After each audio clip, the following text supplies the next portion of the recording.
Thank you all for joining Farming Today, Fit for Tomorrow. I'm Daniel Waring. I'm Secretary of the Greenprint Forum and also the Environmental Sustainability Officer for East Suffolk Council and your host for today's session. Now, before I hand over to our chair to commence today's meeting, I would just like to run through some of the domestics. Firstly, a quick reminder that the meeting is being recorded by East Suffolk Council, and the audio and the video will be uploaded afterwards to the council's YouTube channel so that others unable to join today will be able to catch up later on.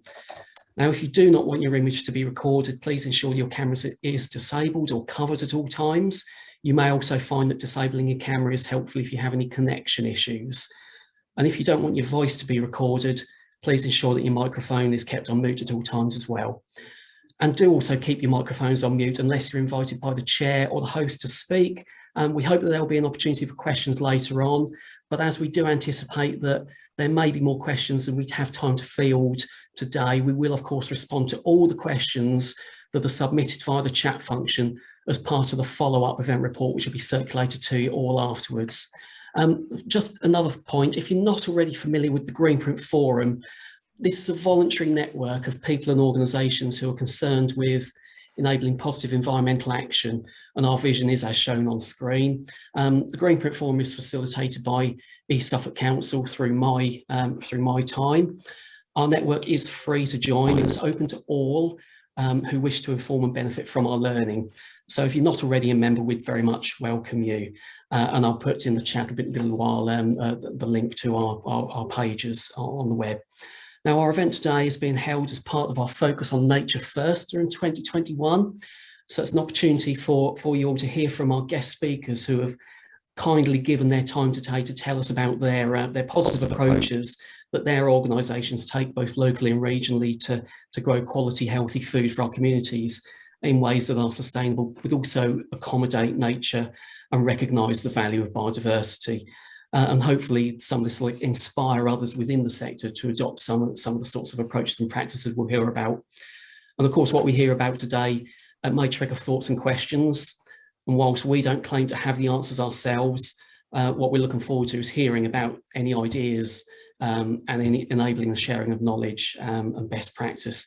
At this point, then I'll hand over to our chair, Jane Healy, to open our forum today. Thanks, Daniel. Yes, thank you all very much indeed for joining us today. We're delighted to have all our speakers today and look forward to hearing from them shortly. As Daniel said, please put your questions in the chat.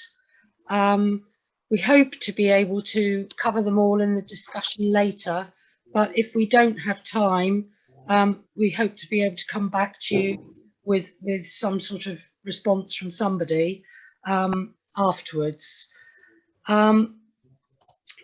We're going to have a quick update now on, just before we start, on a couple of our projects. So I'm going to ask Susan Harvey, who's another member of the steering group, to update us on the Quiet Lanes project. Susan, please. Thank you, Jane. Yes, I'm Susan Harvey, member of the Greenprint Forum, erstwhile district councillor, and I live in Curtin. This is the update for the Greenprint Forum. Suffolk County Council provided a total of 285,000 from their Green Agenda budget, and the Greenprint Forum secured 40,000 from East Suffolk Council to support this project. Its aim is to benefit those who live in, work in, or visit rural parts of Suffolk by creating quiet lanes to encourage the use of more active forms of travel such as walking, cycling and horse riding. We hope that this will not only improve people's well-being, but also align with the ambition to make Suffolk carbon neutral in response to the climate emergency. In front of us, we have the map. And as you see, there is an impressive number of quiet lanes denoted by the little blue numbers. A very small team of volunteers is responsible for delivering this county-wide scheme. 5 volunteers and David Chenery, the Suffolk County Council Highways Officer, meet weekly on Zoom We started in 2020 and meet every Wednesday morning to keep the project moving. We have some very skilled IT people on the team who produce maps and overlays showing lanes suitable for signage and numbers of posts needed, which lanes are complete and those to be finished. I do not rate myself amongst the IT specialists. I just sit back and admire them. Initially, 148 parishes put forward 414 lanes, giving approximately 500 kilometres of quiet lanes. That's quite an impressive number. A lot of parishes got involved with this. A total of 134 parishes involved, of which 56 are in East Suffolk. Some of the original ones have been withdrawn, possibly for traffic numbers and that sort of thing. A total number of 382 lanes has now been nominated and 181 are in East Suffolk. This will result eventually in over 400 kilometres of quiet lanes throughout Suffolk, so still a pretty good network. Lead volunteers in parishes have been well supported with online group meetings and each individual one-to-one calls. Some have needed a lot of help with the complex paperwork involved. Facebook has also been a useful tool and has been well used. Each lane has to be looked at for traffic numbers, some of which have to have traffic surveys undertaken by Suffolk County Highways. All this takes quite a lot of time. Lanes to qualify have to be single track with less than 1,000 vehicles daily. Some lanes turn out to be not suitable, and that decision is taken by Highways, supported by the County Councillor portfolio holder, which is Paul West. Once lanes have qualified, they have to be published in a delegation notice in the newspaper. There will be 4 waves of lanes, 2 of which are awaiting designation, and wave 3, which is going through the process at the moment and should be ready early in the new year. Wave 4 will start early in 2022. Green quiet lanes, oh, thank you, Daniel. That's right. Green quiet lanes signs are put up either by Kia, the highways contractor, or by the local parish council volunteers where suitable poles already exist. Quiet lanes has an MOU with Suffolk County Council, and the parishes will have a binding agreement with Suffolk County Council for insurance purposes, for people that are putting up the signs themselves. The slide shows the opening event of Snape on the left and Stratton Hall Drift at Levington on the right. Plenty of signs have been ordered and are now sitting in the Highways depot awaiting collection by parishes or installation by Kia. There is a vast amount of bureaucracy to wade through to get these posts into the ground. An amazing amount of work has been put in by volunteers, with many spreadsheets produced to indicate progress. These are available online for parish leads where they are to see where they're up to in the process. This is a very time-consuming project with all the different facets. From parish councils thinking it was a good idea, it actually takes quite a long time to deliver it on the ground. Some of the lanes may well fit in with the walking and cycling strategy, which is at present out for consultation by East Suffolk and is well worth a look. And also put your comments in on that because they're also very useful. We expect to finish the Quiet Lanes programme in spring 2022. We advertised for a PR company to come on board and Spring was selected. They have already promoted our Quiet Lanes website, and we are expecting that in spring 2022, Spring will leap into action and promote this excellent scheme. A key part of the PR campaign will be efforts to raise awareness of what quiet lanes are and how all road users, particularly drivers, should behave on them, with a core message of, if you see this sign, take your time. Other counties have been in touch and our model might well be adopted elsewhere in the country. Here ends my report. Oh, thank you so much, Susan. That's really exciting stuff. And I don't know if anybody else wants to get in touch with you. What should they do? Should they get in touch with you or Daniel? I would imagine through Daniel. I'm looking at Daniel. Yeah. For a nod. Yes. Yeah, that will be fine. Yes. Yeah. Okay, brilliant, brilliant. Thank you very much indeed. Thank you. Right, next up is Daniel to tell us about our Nature First small grants. Okay, yes, thanks, Jane. So just wanted to give the Greenprint Forum an update very quickly on our small grant scheme, Nature First. Now, as I may have mentioned already, through 2021, our focus has been around nature. And our last conference that we held back in March of this year, that we used that to showcase some of the initiatives that local communities were engaged in that actively put nature first in their communities. And following that event, on behalf of the Greenprint Forum, East Suffolk Council made a fund of £20,000 available that local community groups and organisations are able to apply for a grant to support their projects that specifically contribute to either the enhancement of local biodiversity and or promote its understanding and appreciation by the local community. And applications to the fund, which we launched in the summer, are assessed by a panel made up of volunteer members of the steering group of the Greenprint Forum, who have so far awarded grants totalling £8,265.19 to 11 different projects being delivered by a range of groups and organisations across the district, as shown on the screen. We look forward to providing members of the Greenprint Forum with further updates as these projects develop to fruition over the course of the next several months to a year or so. Now, the fund will be reopening for new applications very soon, so look out for an announcement very soon from us on that. And eligible projects must contribute to the Greenprint Forum's goal of an East Suffolk where the value of nature is recognised by the majority, where visitors are attracted because of it, and everyone that actively cares for nature. So examples of works and projects that might be eligible would be things like restoration of existing habitats, creation or recreation of habitats, provision of nesting, roosting, provisions for birds, pollinators and other animals, or indeed activities, whether they're sort of interactive or educational, that help local people people of any age indeed, to learn about and enjoy their local biodiversity. So that was really all I wanted to give in terms of an update on our small grant scheme. So just look out for an announcement on a relaunch very soon. Thanks, Jane. Thank you, Daniel. Right, over to James Mallender to speak to us about, to start our afternoon off with farming in the environmental context, please, James. Thank you, Jane. On behalf of East Suffolk, I want to offer you all a very warm welcome. It's great to see familiar faces, and a special hello to those who haven't joined us before.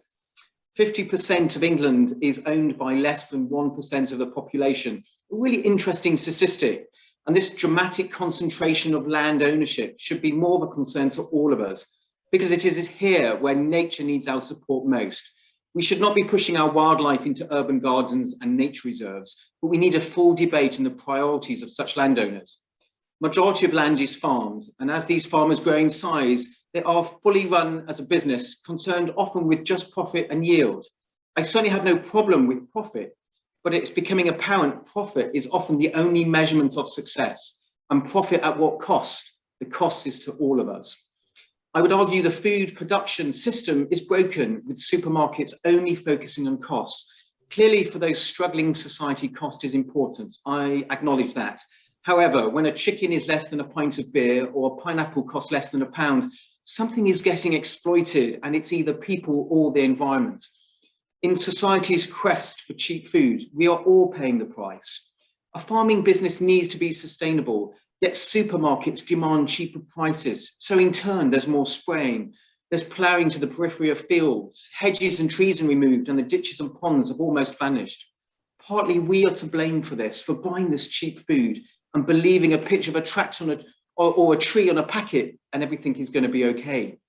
Even now, there is a push by some environmentalists to stop eating meat, replacing meat by avocados and almonds. Is that really going to help everyone?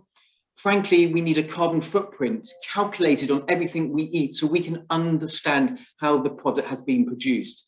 The key is to buy local. It's very simple. I often speak about tangible changes in our environment, less insects flying around the outside light at night, or insects on the windscreen, or the rose flowering in January. And we've all seen those changes in weather patterns that create destruction around the world. The decline in our wildlife is a worry on many levels, but in agricultural landscapes, wild species perform many important activities, such as pollination and pest control. Even now, I have noticed less flocks of birds across the fields, and I really can't remember the last time I saw a pheasant in a hedgerow. One of the important ways of reversing the decline in our biodiversity is to look at farming differently, to include nature and enhance it. This has shown to reduce biodiversity loss and increase wild plants, birds, beetles, and bats.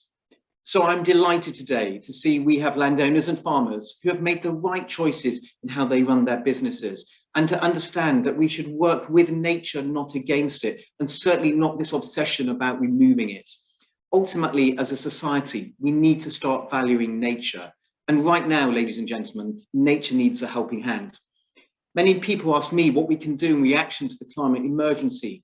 And apart from putting the waste in the right bin, we need to think about our food. Less food waste, buy local. Think about the item. How has it arrived at the supermarket? Do not forget, supermarkets are there to make money. They're not there to help you make the right choices. I very much hope in the next 10 years we return to a system where there's wildflowers on the hedgerows and a preservation of traditional buildings that provide natural habitats and abundance of nature across our fields. I am excited to hear today of what our speakers are going to tell us. And I know when we hear about their working practices, we can all see a light at the end of the tunnel and understand life can be different if we want it to be. Thank you.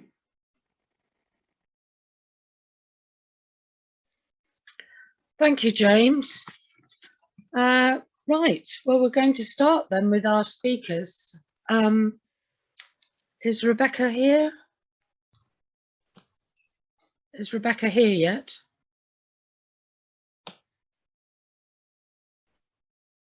can't see Rebecca on the list at the moment, No. Jane, but we can move along if you like. Yes, perhaps could I then ask Mike to start us off? Would you mind, Mike? That's fine. We'll come to Rebecca. Right, so Mike is a farmer and grower board member of the Soil Association and manager of the organic farm Maple Farm Kelsale. The farm has a market garden but is mostly arable and is also home to the Maple Farm Kelsale brand of organic eggs, the hens forming part of the arable rotation. Mike has been aiming to close the loop in terms of chicken feed in order to eliminate the use of imported soya. Of the 3 million tonnes of soya coming into the UK every year, 60% goes to feed poultry. We know that soya is grown with great harm to the environment and in areas such as deforested Amazon rainforest. Mike's solution is one which is increasingly of interest in the future of food production. So here's Mike to talk about farming insects. You ready, Daniel?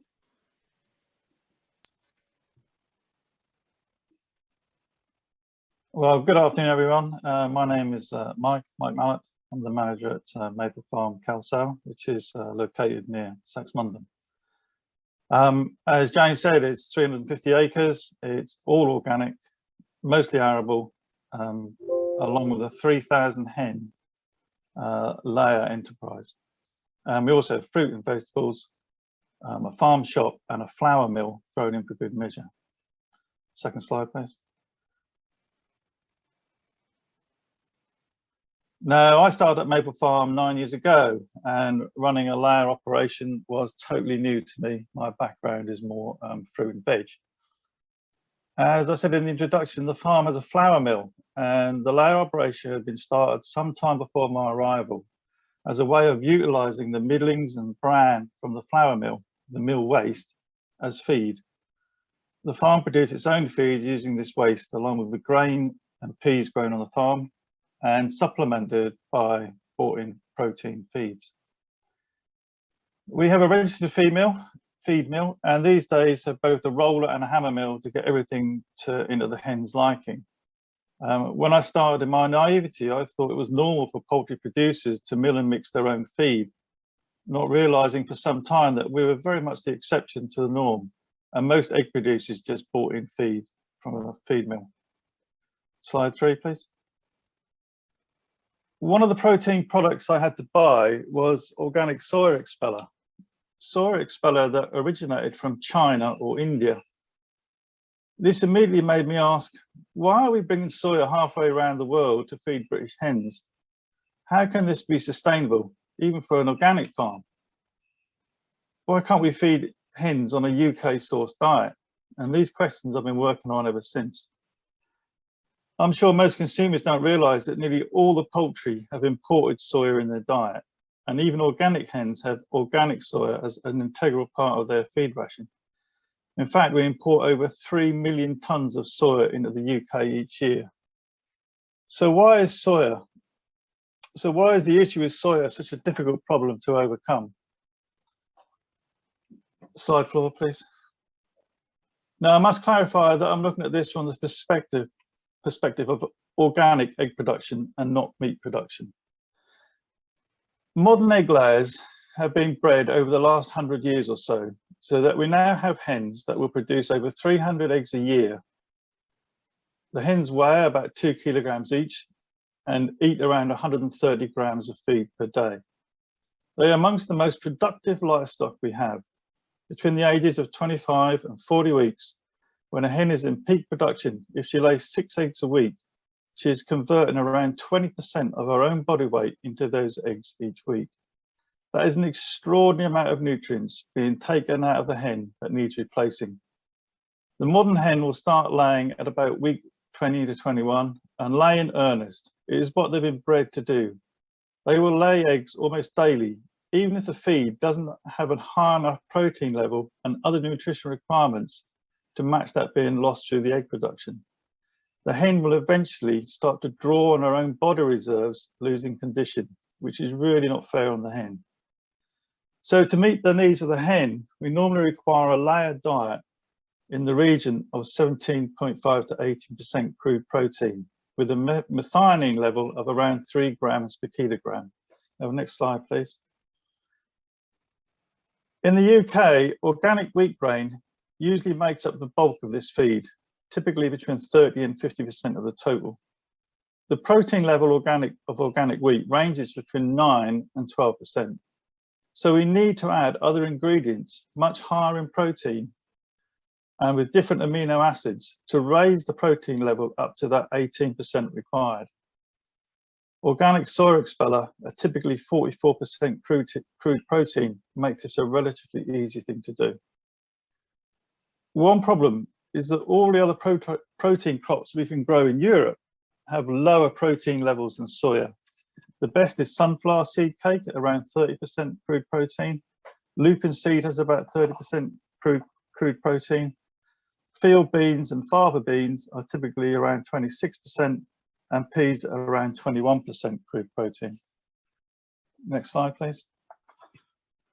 As we can see from this slide, the amino acid ratios are remarkably similar across the range of legume crops. The top line on this graph is soya. The crops below are field beans and vetch. So the ratios of amino acids are similar, just lower in volume than the commonly grown UK crops. Well, why is that a problem? Well, for starters, if field beans are 26% crude protein and soya is 44% crude protein, I would need to use 1.7 times the quantity of field beans over the amount of soya used to match the soya nutrient level. Using that volume of beans is impractical because it then throws the diet out of balance in terms of energy and carbohydrate levels. Also, the field beans have tannins and anti-nutritional factors. That means without treatment, they cannot be included at the same levels required to equal soya. Don't get me wrong, we need to grow more pulses in the UK and use them in our own feed. It's just that I do not see how they can be a direct and total replacement for soya. We need another high protein source. Raw soya beans are not perfect either. Soya has many of the anti-nutritional factors seen in other beans and pulses. What is fed to livestock is the cake or speller that results from the process of extracting soya oil through pressing or extrusion, processes that heats the beans to a level where most of the anti-nutritional factors are destroyed.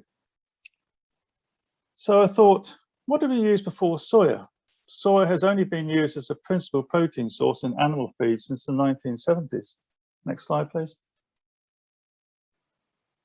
This next slide shows a page from the fabulous 1950 Farmer and Stock Breeders Yearbook. And this page gives recommended poultry rations. The principal protein ingredients are pea or bean meal and brewer's grains, but the ingredient with the highest protein content is fish meal and meat and bone meal. The fish meal is included at 10% of the ration, which I would have thought would actually taint the flavour of the eggs. In the 1950s, the UK fishing industry was very much larger than it is today, and fish meal was relatively cheap. By the late 1960s, the fishing industry was in serious decline as the fish stocks were overexploited. The use of fish meal and meat and bone meal was then stopped in ruminant feed after the BSE disease outbreaks, leaving shipped-in soya become the protein of choice. Now, 50 years on, our increasing desire for soy protein means in Brazil they're actually tearing down rainforests to create more space for crop production.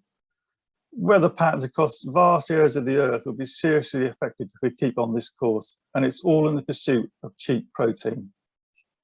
Next slide, please. As part of our organic rotation, we grow field beans and vetch, both for their beans and seeds, which we harvest, and for their nitrogen fixing capabilities. And whilst we utilise these beans in the feed as much as possible, I still need a high protein source to create a balanced diet. About a year ago, a friend suggested raising mealworms as a protein source. Slide, please. Which brings us full circle back to our flour mill. The waste bran and middlings from the mill being the perfect food stock to feed mealworms on. But rather than me describing the process of how the insect farm works, I would like to show a short film which features our insect farm.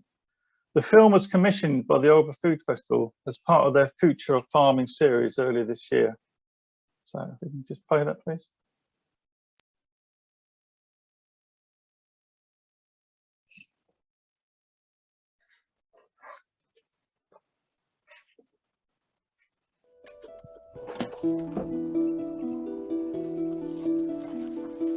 The protein in our weekly shop largely comes from farmed animals.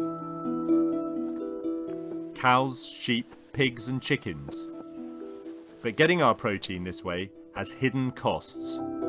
Livestock farming produces 15% of the world's greenhouse gas emissions, uses up a lot of land and other precious resources like water.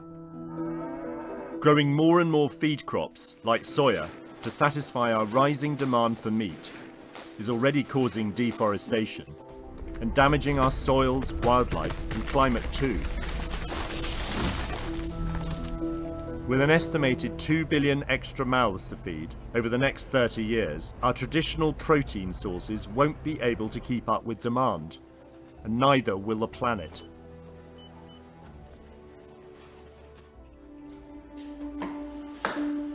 One answer could be to turn to a very different class of animal for help. Insects. This is our new mealworm farm. We've been running it now for 6 months or so. We started with just 3 trays and we're in the breeding phase of just trying to scale the whole thing up.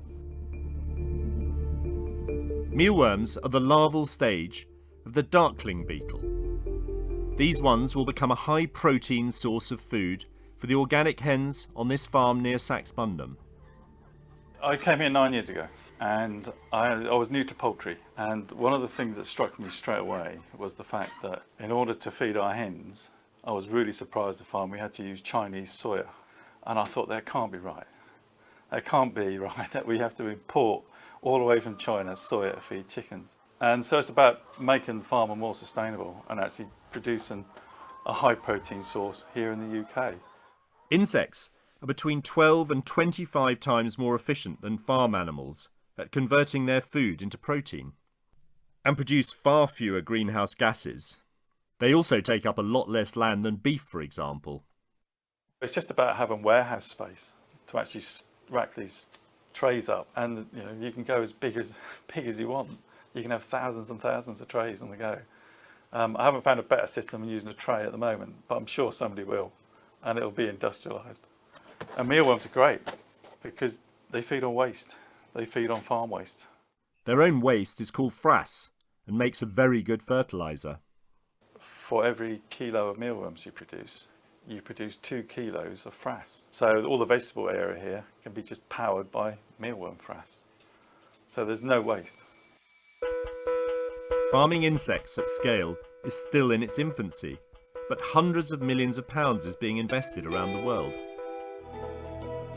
Welcome to Interra, an industry-leading tech-focused company who is transforming the future of feed and food by harnessing the nutritional power of insects. Including in companies like Interra, who have a large insect farm in Canada, breeding black soldier flies for the fish, animal and pet food industries. We care for each stage of their life cycle, yielding 1 million times growth in just a few weeks, from egg to grown larvae. It's actually the largest production facility of black soldier fly larvae in the world. To give a perspective of size, you could probably fit about 2 jumbo jets in our facility. Can you just tell us a bit more about the black soldier fly? Because I think probably a lot of people have never even heard of that insect. They're a very unique insect in that mealworms take about 2 to 3 months to take through the process. Black soldier flies only take about 30 to 35 days. So it's a much quicker process. We take upcycled food waste that we divert from the landfills to our facility, and we feed the flies fruits and vegetables and wheat. The amount of water we use and the amount of land that we use to produce our protein is significantly less. I mean, it's in the 1% to 4% range that traditional protein sources use. So pigs, chickens, salmon, and beef. Some people might have a problem with their meat coming out of insect farming, but even more might have a problem with being told that they humans themselves are going to be eating insects directly. I mean, do you have any thoughts on whether that's likely in the foreseeable future? Yeah, I think it's very much so in the foreseeable future. I think that if you look at the Asian market, if you look at the South American market, they're already testing the waters, I would say. North America and Europe will be fast adapters. And so I think the future looks very, very bright for insect protein and human consumption down the line. You eating insects yet? I have. I have. I've eaten a few of them. Not everyone will be so keen to add insects to their diets. But these hens here in Suffolk love them. And over time, insect protein will almost certainly need to play a bigger role in human diets too.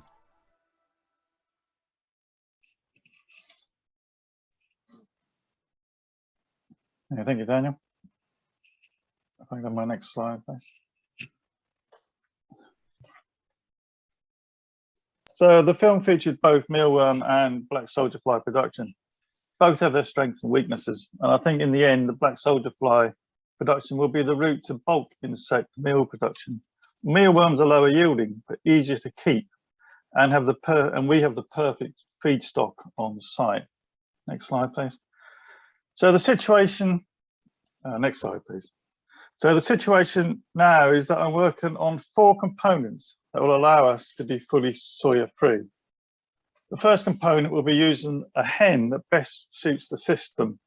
For me, the ultimate hen weighs slightly more than a conventional brown hen, eats a little more feed per day, but thrives with a lower protein level of around 16%, and still lays in the region of about 260 eggs a year. I kind of hold feel, but we have with poultry created this vicious cycle where we have hens pre-programmed to lay so many eggs that we have no choice but to feed them a high protein diet. What would happen if we de-stress the system and use the hens that we knew would lay fewer eggs from the outset, but thrive on a lower protein feed? The nearest hens we have found to that so far to that idea is what I call the heritage hybrid breeds, birds like shown on the slide in front of it. The second component is utilising the farm-grown proteins in the form of beans and vetch that we have spoken about already. Including these crops in the rotation not only helps the hens, but helps the farm generally in terms of nitrogen fixing and soil health improvements. We are still looking into ways which we can reduce the toxins in vetch and beans, and are about to start trials by heat treating them by extrusion to make them more useful. The third component is the use of the insect larvae for protein. We continue to grow and expand the insect farm. This is a truly closed loop source of feed, making full use of the grain we grow. The resulting frass waste from raising the mealworms is proving to be totally game-changing in the quantity and quality of the vegetables that we can grow on site. Next slide, please. And the final fourth part of the jigsaw is having a very low stocking density on a very diverse range, comprising pasture and trees in an agroforestry scheme, allowing the birds to exploit the habitat for all the bugs and grubs and vegetation they can find. When all these components are in place, which should be early next year, we will be able to produce eggs with a far more locally sustainable system. Thank you. Wow, thanks, Mike. Lots to think about there. Lots to think about. Thank you very much indeed. Thank you. Right, let's move. Our next speaker is David Wolf from Wakelands. Wakelands near Fressingland in Suffolk was established and run from 1994 by Anne and Martin Wolf as one of the oldest and most diverse agroforestry sites in Europe. Following their deaths in 2016 and 2019, their son David and his family have been evolving, well, Wakelands to become an agroforestry, food and environmental hub with bakery on site, a community-supported agriculture, horticulture project, crafts, accommodation and much more. So David, over to you, please. Hello, good afternoon. Thanks, Jane. Can you hear me okay? Yes, I can hear you fine. Good. Yes, so thanks. let me try, and I'm going to try and share my screen. So you will tell me when that works. Are you now seeing my screen? You're Yes. seeing my PowerPoint. Okay, great. Yes. Thank you very much indeed. So thank you, Jane. Thank you, everybody. Welcome. It's nice to be here. It's nice to speak to you. Thanks to East Suffolk for organising this initiative. As Jane has said, I come from Wakelands. We are near Fressingfield. If I can just get the PowerPoint to change. So we are near Fressingfield, Metfield, not quite in East Suffolk, but very close to East Suffolk. I'm just going to give you a very brief potted history of Wakelands, because in a way what we're doing is very much a product of that history, and then show you some of the things that we're doing now. Just to give you an image of what we look like, which you'll see again in a second. So just hold in your minds the shape of our farm. It's a 56-acre farm in the middle of the Suffolk countryside. Remember that shape, as I said. You'll see it again in a second.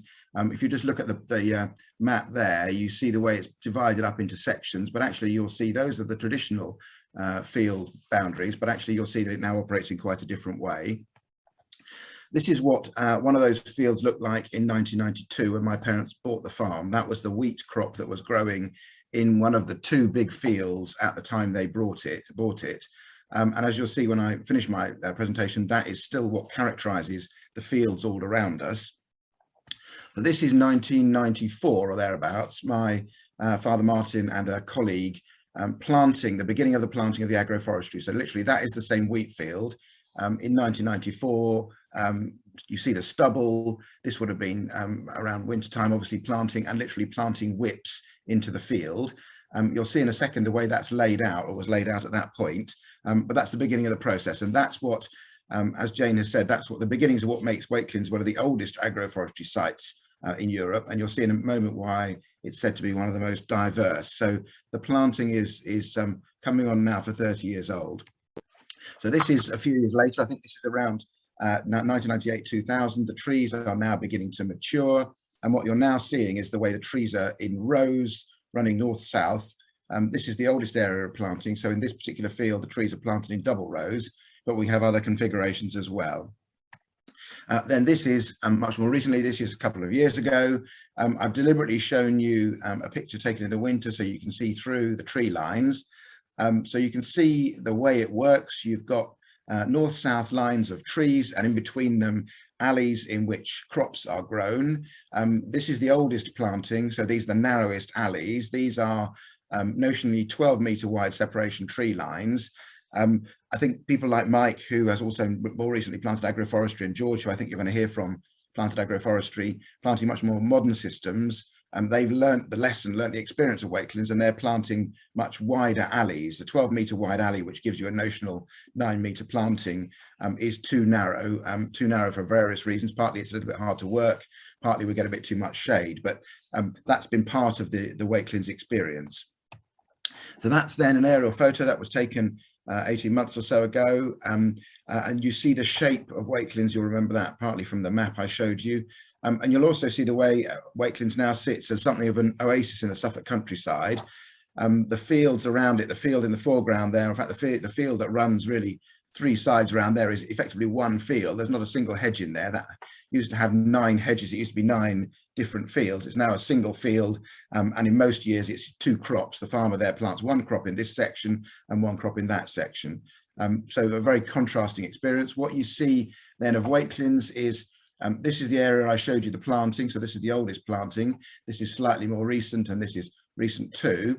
Wakelands then, and there's a bit more of our land around the corner here you can't quite see. So what Wakelands has is a series of different areas of agroforestry, all planted at slightly different times and in different styles. So this is the area you saw the planting of. These are essentially timber trees. In this area here, we have a mixture of fruit trees. And in this area here, we have hazels, which are coppiced on a 7-year cycle for hedgeling products, but also for biomass. So different styles of agroforestry, and it's really that makes Wakelands so interesting and so diverse.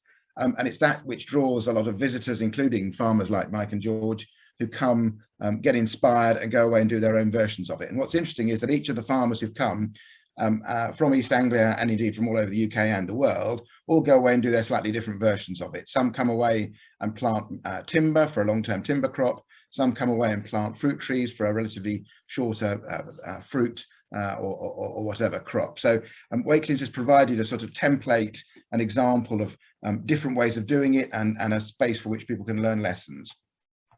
So that then is our area with the fruit trees. You now see very distinctly the way the alleys run north-south, and you see the mixture of trees. So in these tree lines in this field, we've got something like 50 sorts of apples, pears, quinces, plums, cherries, and so on.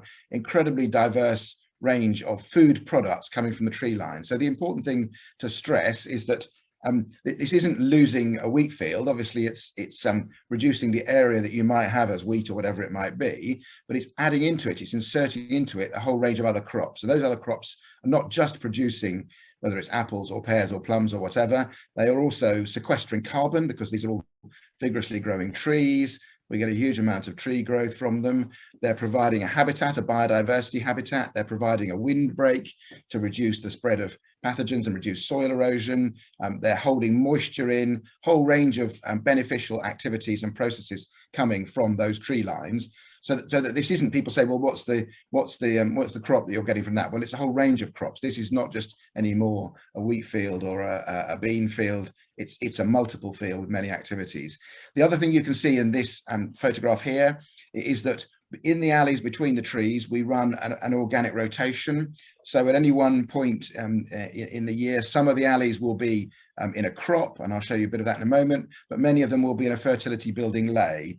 Wakelands, in its 30 or so years, there's been no external fertilizer inputs, certainly nothing chemical wise. It's been organic for most of that time.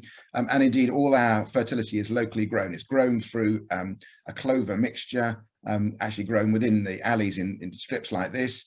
So there haven't even been any animal inputs. We don't have any livestock other than the worms, and we don't have any manure brought in. So we have an organic rotation which is entirely self-contained within that system.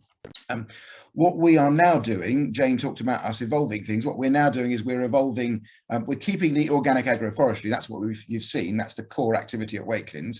But we're now evolving into a number of other things. Short food chains, I'll show you what that means in a second. Enterprise stacking, I'll show you what that means in a second. A lot of work around the environment, a lot of work around research, and a lot of work around people. So that's our evolution of my parents' agroforestry organic research establishment into a wider range of things. So the diverse organic agroforestry, which you've seen, continues. What that looks like is it looks like, I've mentioned apple crops, pear crops, plums you see in that photograph as well, a whole range of things coming from the tree lines. It also looks like, from the tree lines themselves, sticks. Actually, our most profitable produce is sticks. These are willows, you see the copsing on the left, which have been cut into lengths going as a hedging product. We also have hazels that go for that. So we actually produce, in fact, a guy who's been started this week, he's going to take about 5,000 lengths of hazels, which are about 8 feet long, which he then uses for hedge laying. So that's an incredibly valuable, financially lucrative, if that's what you're concerned about, product, which is going into local hedges within the Suffolk region. And that's all sequestered carbon over many years, captured it, and that will now be part of the Suffolk countryside. So that's an absolutely crucial part of the system. In the alleys, we grow a variety of things, wheat and so on. One of the exciting things we've grown previous years has been lentils. So we grow one of the few places in the country, I think George may be one of the others, who's growing organic UK-based lentils within the alleys in those tree lines. So that's a fantastic part of the system. Here's the wheat and the beginning of the signs of the short food chains. The wheat that we grow is milled on site. And as you'll see in a moment, then baked on site. That's all part of short food chains. So we're not selling wheat into the commodity market. We're not even selling flour into the commodity market. We're now producing bread. So that's, we think, crucial in terms of local employment, in terms of low journeys, in terms of good food for the local communities and so on. I talked then about enterprise stacking. What I've talked about so far in terms of the growing the lentils, the wheat and so on, that is all Wakelins, as it were. That's us as a family, but we're now starting to host other enterprises on our land. This is all part of getting a wider range of activities going, making better use of the land, making a more diverse use of the land, creating local employment, bringing in money to local community and so on. So we have currently 3 local enterprises based on our land. They're all self-standing businesses that we host. So the idea is that we now have, depending on how you count it, somewhere between 12 and 20 people working on our land, making a living on our land in a way that simply wouldn't be the case with conventional farming in this area. There'd be one tractor driver probably covering an area 10 times the size of our farm. So on the left-hand side, you see a woman called the Woodland Haberdasher. She's doing craft products, that's her logo. Then you see Real Veg, they're a group doing community-supported agriculture, horticulture scheme, and then the Wakelins Bakery. So let me just briefly show you a bit of those. Here's Henrietta and Maisie in the Wakelins Bakery, and we converted an old pig shed last year into a bakery. They are now using the wheat and the flour that's milled on site to produce bread and other products. So we now sell, or they now sell, their bread and cakes and so on through local markets and local shops all over Suffolk. Most weekends they're out at a market. I think they're now supplying about 15 shops across Suffolk. They're maxed their capacity, they can't produce any more. We think we're possibly, not sure, but certainly one of the only whole meal organic based bakeries in Suffolk, which is absolutely fantastic. It's not everybody's cup of tea in terms of the bread. It's quite a dense but very flavorful kind of bread. It's not your white pappy sort of mother's pride type bread, obviously, but it's proven to be very popular, and we think it's very healthy in all sorts of different ways. So that's one short food chain and also a stacked enterprise. I mentioned Faye, the Woodland Haberdasher. So she is taking produce from the fields and she's doing all sorts of craft products. The one at the top is natural dyeing using bark and other products. She's doing spoon carving and so on. So this is another economic activity, another way of making things happen within the agroforestry system. Third one I mentioned is our CSA, Community Supported Agriculture Horticulture Group. This is actually a photo that was taken quite some time ago. They've now got a lot more going on than is in that photo. I need to update my photo. They are now producing 30 organic veg boxes every week, going out to the local community, all within short distance of Wakelands. So that's an absolutely, again, it's local work, it's local food, it's high quality food, and it's all within, if you look at the photo on the left-hand side, the bottom left there, you see all very much within the agroforestry rows. One of the things that's enormously important for supporting, we think, is the wildlife. These are all photos taken at Wakelands. So obviously you've got your barn owl. Top right, you might not be familiar with what a turtle dove looks like. Turtle doves are very rare now and declining in number. Suffolk is one of the last places in the country where we still have them. They are very much a victim of modern farming practices, tidy farms, not enough weeds, not enough hedgerows and so on. They're in very few places in Suffolk. We're delighted we have them every year at Wakelands. We're part of a project with the RSPB to do supplementary feeding to sustain them, which we're absolutely delighted to be involved in. I mentioned environmental projects. We had a great project this year. This is earlier in the year. Suffolk Wildlife Trust came and they excavated and they cleaned out one of the existing long-standing ponds at Wakelands. Again, I need to update the photograph because that is now looking a fantastic pond with lovely clean water in it. One of the things they had to do was to divert the ditch that previously flowed through the pond that carried in water, including from our neighbour who does an awful lot of spraying. And as a result of the excess fertility from his spraying, that pond was always green and algae full. It's coming back now with lovely clean water, and it's proving to be an absolute haven for wildlife and so on. Suffolk Wildlife Trust are completely delighted with the way that's going, and we're very pleased to be working with them on that. The other thing we're involved in is a bit of supporting research. So this is an organisation, a national organisation called the Organic Research Centre. They are working on a project, it's actually a project across Europe, looking at a number of mature agroforestry sites in Europe. 80 organisations involved, 6 farms across Europe, 2 in the UK, 1 in Northern Ireland, and the other is Wakelands. They've been doing measuring insects, and this recording device records the sound overnight, and from that they can model insects and bird life and so on and get a profile. This is their sampling points, different areas in our agroforestry, also in the neighbour's field, also in neighbouring woodland, to build up a profile of how agroforestry and the organic farming system is impacting on biodiversity and other things. So a crucial part of learning the lessons from the Wakelands experience. We're very pleased to be part of that. Another thing we're doing is we're bringing in people. We're very keen to bring in people. We built these glamping pods.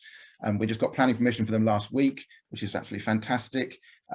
Just to stress very importantly, they operate within the rows, within our lay rows, within the organic rotation. So we've not turned farmland into a glamping site as some people are doing.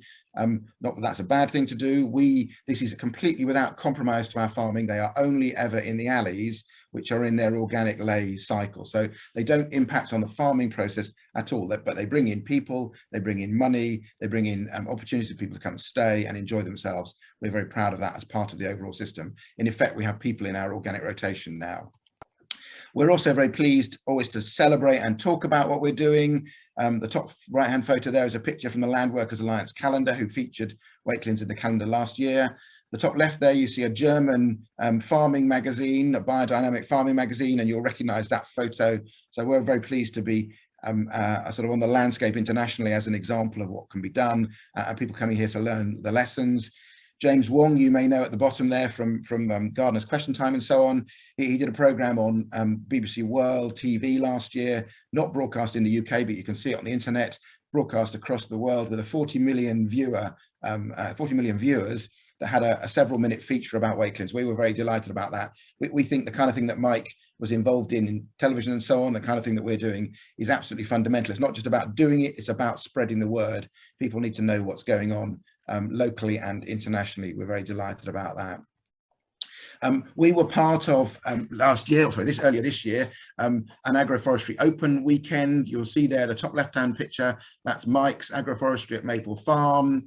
Bottom left, that's George, who I think you're going to hear from as well, his agroforestry, and these are other agroforestry sites in East Anglia. We were delighted to be part of that, showcasing agroforestry. You can see there how different people have done different things. George has been planting timber trees down here. Steve Briggs in Peterborough has been planting apple trees in his wheat field. These are all people who came to Wakelands saw the Wakelins Agroforestry and have gone away and done their own versions of it, which is fantastic. Just a quick plug down the bottom there, 21, 22 May next year, 2022. We have a follow-up event next year, Agroforestry Open Weekend. I'm sure all those farms will be involved again. We're hoping to go a bit bigger, and we're hoping to have more sites across the UK and indeed possibly beyond involved in that. That's our agroforestry system on show. Finally, just a reminder, if you can see it there, that's the field, the farmer next to us. That's the contrast with the conventional agriculture that we are trying to encourage people to move away from. I completely recognize that farms like that are to some extent stuck in the system that's created by the financial regime of the basic payment system and so on, and maybe they feel they don't have a choice of how they change that. But let's hope that new funding systems, the environmental land management and so on systems, will enable and encourage a change away from that style of farming, because we don't think that style of farming is supporting the environment or even particularly the food system. So that's it. Thank you very much indeed. I'm David. Do please come and visit, do ask questions, do shout about everything that we're doing. Thanks very much.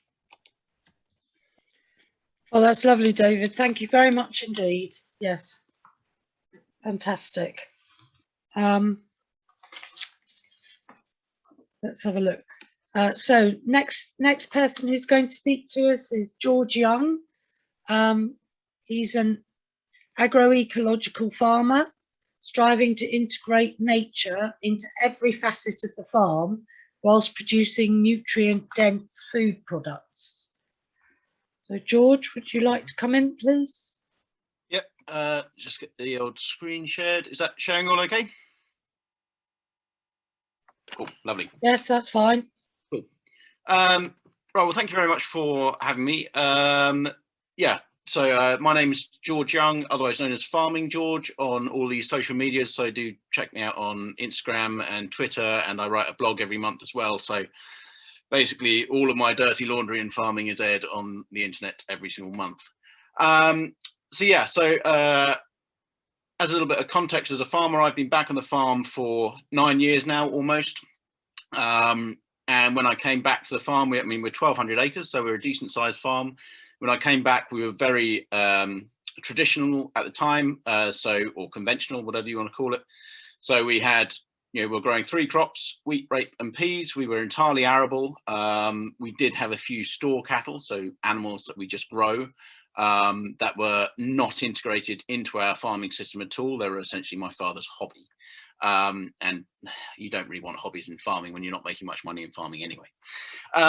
And essentially kind of over the last 9 years, but especially over the last 5, I've been really pushing to kind of change the farm, change what we're doing and change the heart of what we're doing. And a lot of that has happened in the last 12 months. So I mention agroecology. So what is agroecology for a start? There are a few little different definitions about there. There's a really great one by the FAO, which you can find online. But for me, I boil it down to 3 really simple things. It's farming with nature, circular farming, and food sovereignty. So in terms of farming with nature, that's essentially trying to use nature's tools in what I'm doing on the farm. So trying to get nature to do the work for me rather than me going out and doing that work. Essentially, it's trying to kind of make laziness work, I suppose, although it hasn't allowed me to be lazy yet. Then there's circular farming. So, I mean, Mike was talking about this very thing, how we kind of utilize waste products from the farm in other systems of farming. And essentially for what I'm trying to do, I'm trying to ensure that the only product that is exported from my farm is food itself. So I don't want any of the waste going off farm, because that's all nutrition that I've grown here. That's nutrients that I'm going to lose from my farm if I let that go. So I'm trying to ensure that it's only the food that's leaving. And then the final really important thing that gets forgotten quite often when talking about farming with nature is food sovereignty. So I'm sure lots of people will have heard of food security, which is the ability of a nation to feed itself, something that our government are obviously kind of really worried about the entire time, especially as we obviously import so much food. Food sovereignty kind of takes the idea of food security that one stage further. So it's really about kind of your community understanding how the food is grown, why the food is grown, kind of understanding the system of how it's grown. And also it means that they really kind of care about the product. This is for me, this is me hoping that if people kind of understand how their food is grown, they're going to end up wasting less of it. So that's kind of the nuts and bones of agroecology, and it's kind of really informing all the decisions on my farm at the moment. So over the last few years, we have been dealing with extremes, and as it happens, the world has also over the last couple of years been dealing with some really exceptional extremes. So globally, we've obviously been dealing with floods, we've been dealing with wildfires. Here in my little farm, we've been dealing with a huge amount of wet weather that has made farming itself very, very difficult, especially when you're not doing a wide variety of things. If you're really focused on a specific type of farming and you have these weather events, you really don't have the resilience within your system, because not only have we had those really wet spells, we've also had these nuts dry spells. I mean, cracks that you can get your arm down. It's been really, really bananas. So it became really clear to me that we needed to make some pretty drastic changes on the farm. And these changes begun here back in, I think, around about 2018 from memory. So we started diversifying in what we were doing. So the first thing I did in terms of adding a little bit of beauty into the system of farming that I'm doing was to add in these herbal lays. So as you can see from these pictures, they are just stonkingly gorgeous. This lovely little flower here, this is yarrow.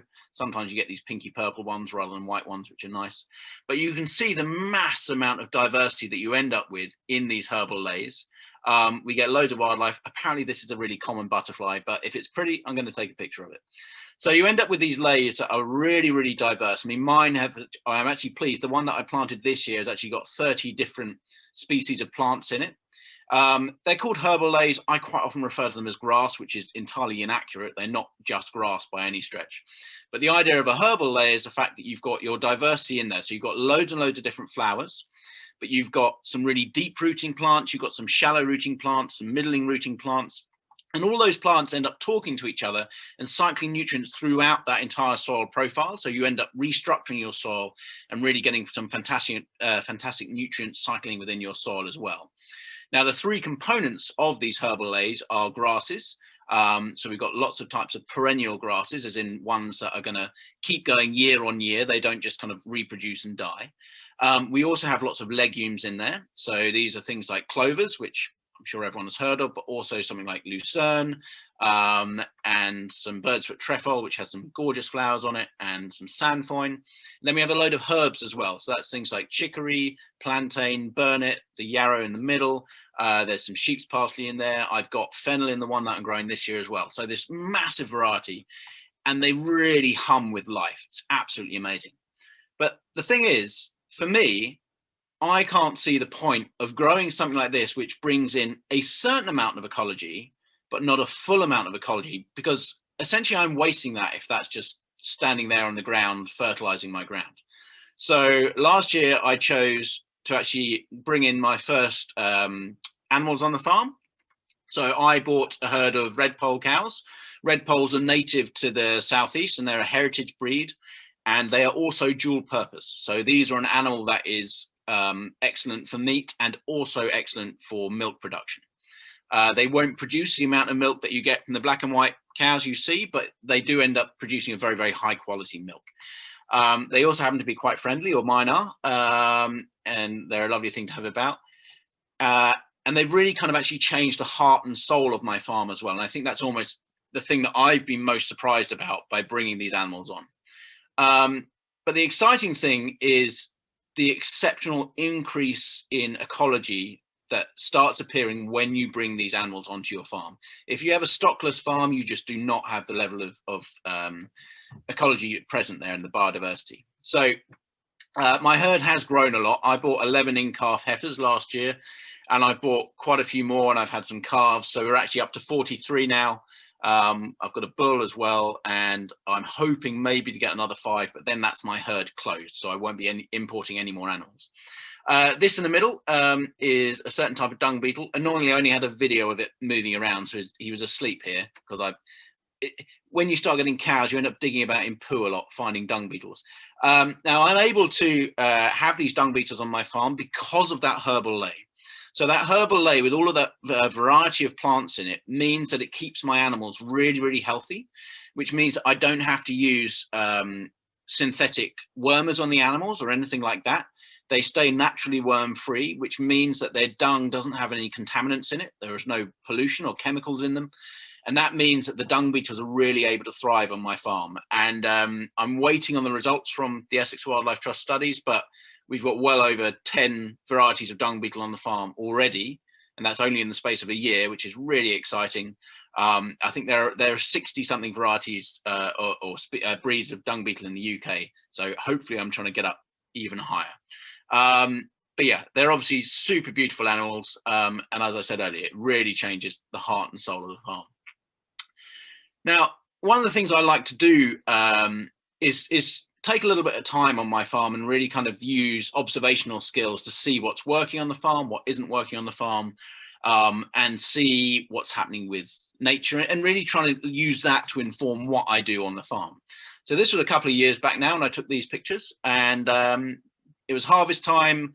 I was taking a load of wheat back to the farm, and it wasn't a great year for arable farming. So my wheat yields were down, down about a fifth or something like that. So I wasn't very busy on corn cart. So I jumped out of the tractor and trailer, turned it off, and just sat on the headland of a field having a little think.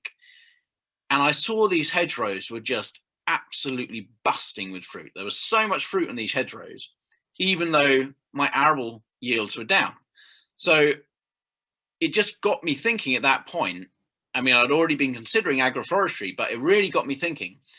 In terms of a resilient farming system, you need to manage your cash flow, and you can't manage your cash flow year on year when you're dealing with a single enterprise on the farm.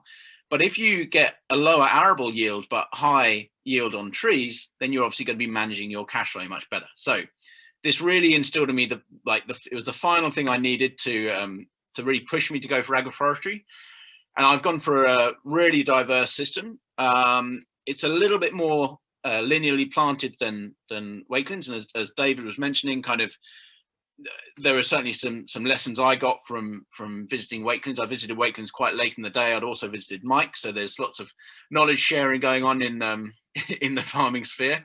But I mean, I've got timber trees, I've got willows, I've got lots and lots of different types of fruit. Got some apricots here, some gooseberries. These are quinces and plums. So I really went pretty bananas on the types of trees I grow, not bananas. And I've also ended up putting these kind of wild margins in those fields as well. So I'm trying to ensure that these agroforestry belts are providing interconnectivity for all the wildlife on my farm. In terms of the trees I'm growing, I think this is basically all the ones that I have grown so far. I've got a few more going in this year. Got to reply to an email on that. And what I was kind of pleased about was the fact that in terms of something I'd wanted to see for a really long time was being able to get a picture of my cows grazing in the field with the trees.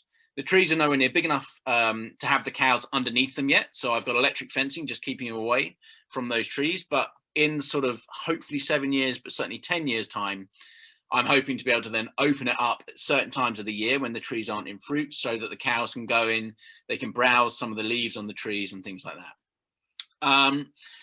Also then talking in terms of circular farming, you've seen Mike's version of this, but this year I've also built a flour mill on my farm. This has become really critical because I started growing heritage wheat varieties, and here in the southeast where I am, there are lots and lots of massive flour mills because we are the wheat belt of the UK essentially, but we don't have any small flour mills. So I was struggling to be able to mill my heritage wheat crops that I grew. So it became an absolute necessity to buy a flour mill, and this is what I've done. And I'm really excited by the prospect of, in the future, potentially getting chickens in a very similar system to Mike's, and they will actually run behind my cows as well. So the cool thing is, talked about the dung beetles in the cow pats, and there are lots of grubs and other things that eat cow pats. You can actually wait for about a week after your cows have moved off of paddock and then follow it up with chickens, and they will go and peck about in all the cowpats and spread the fertility of those cowpats around the field, which is really fun. But then the project I'm working on this year, amongst finishing off last year's projects, is to really start implementing wild areas in a big way on my farm. So I mentioned the kind of the wild margins briefly in my agroforestry field. Essentially what I'm trying to do is implement a wild seam, which is going to carve right through the middle of my entire farm. And this is going to act like a nature superhighway to connect every single one of my fields together. I'm also going to implement even more water on my farm. So there are going to be lots and lots of ponds. Essentially, you kind of want to make sure that you've got, you want to make sure that the longest stretch between areas of wild is around about 36 meters, 36 to 40 meters, which is where agroforestry fits so nicely. And the maximum distance, and this is a bit finger in the airy, but a lot of people say it's around about 250 meters between ponds. So I'm aiming to put a lot of ponds on the farm as well. So there you go. That's my system of farming that I'm trying to do with nature really at its heart. If you've got any more questions or you want to find out anything more about me, just go and check out my social media at Farming George. Contact details are on there, and it'd be lovely to hear from you. Cheers. Oh, thank you so much, George. Gosh, this is all so inspirational, all of this. So much to take in.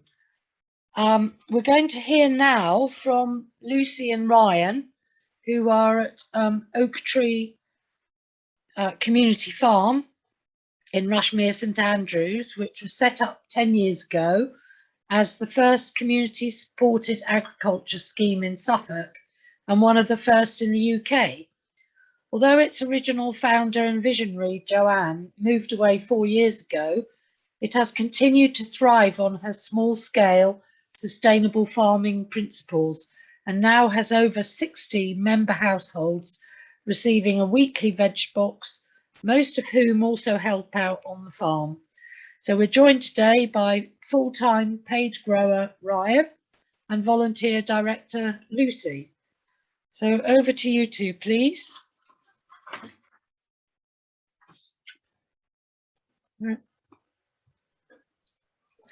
Thank you, Jane. We were going to start with a video. We've got a 3-minute video to show you that Daniel is going to present for us, and then.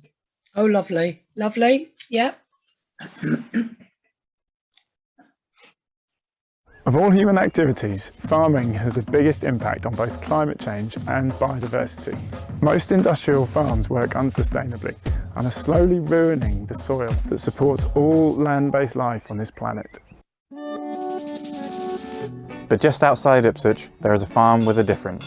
At the Oak Tree Community Farm, we're using sustainable farming techniques to replenish the soil, reduce carbon, and build up a healthy soil ecology. We are working with nature to grow our food while nourishing the soil so that it only gets better year on year. And what's more, the veg, eggs, flowers and fruit that we grow go directly to our members, who get to eat fresh local produce from the farm every week of the year, safe in the knowledge that there have been no artificial chemicals used on our farm. They know this because they are involved with the growing themselves. They spend time at the farm, enjoying the outdoors with like-minded people and reconnecting with the land. We're not just a farm, we're a community. Our happy chickens live outside all year round and have plenty of space to roam. They love scratching for worms and insects in the soil and feasting on the fresh grass that we move them onto each few weeks. Not surprisingly, they lay the tastiest eggs. Through the summer, our flower gardens are bursting with colour and insects. We sell beautiful bunches to our members. Lots of people like to pick their own to take home. We asked our members what they loved most about being part of the Oak Tree Community Farm. This is what they said. It's a haven. This stuff is genuinely fresh. It's fresher than you'll get anywhere else. It's very fun watering with plants. It's like workout. Like at the gym, but then like you feel better because you're outside. This is the Oak Tree Farm and you get away from it all. It's only 100 yards down the road and we're in Rushmere. Learn how to plant things, how to tend the land. Me being a plant killer, I think I've got a lot to learn. Yeah. We met two lovely people who met weeding leeks and then they got married. So we've had some oak tree love stories. That I've made some brilliant friends here, like people that I don't think I would have met otherwise. The weekly veg box is just a small part of what we get out of the farm. We learn, we enjoy the outdoors, and we strive towards a shared goal. To demonstrate how producing fresh, nutritious food can be rewarding, fulfilling, but most of all, fun.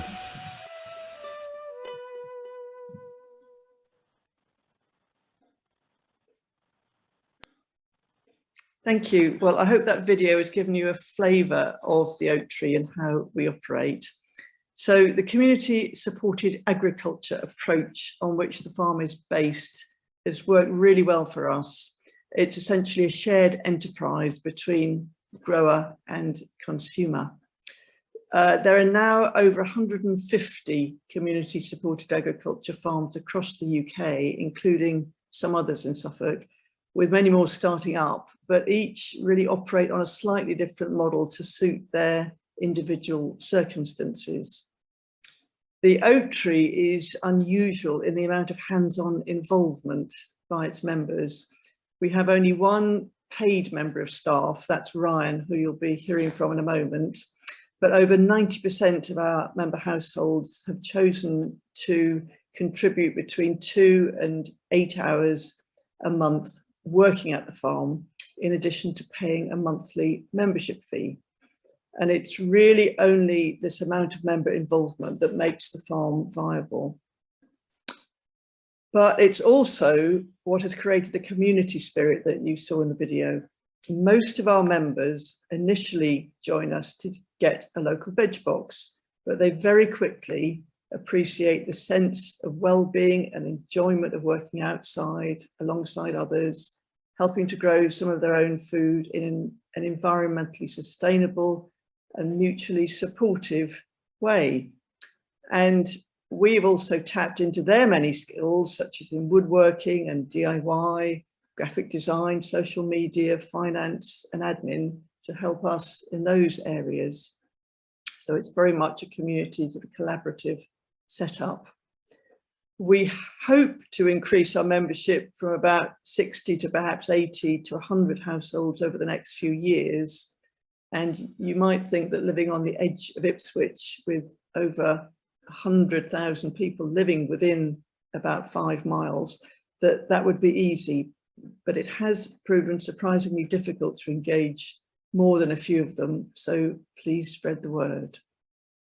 And now I'm going to hand over to Ryan, who's going to tell you about our growing practices and things related to that. Yeah, hi everyone. Yeah, as mentioned, I'm the grower at the oak tree. I've been working at the farm since Joanne left, who founded the farm 10 years ago. So I'm just going to take you through some of the more growing orientated and land management things that we do on the farm.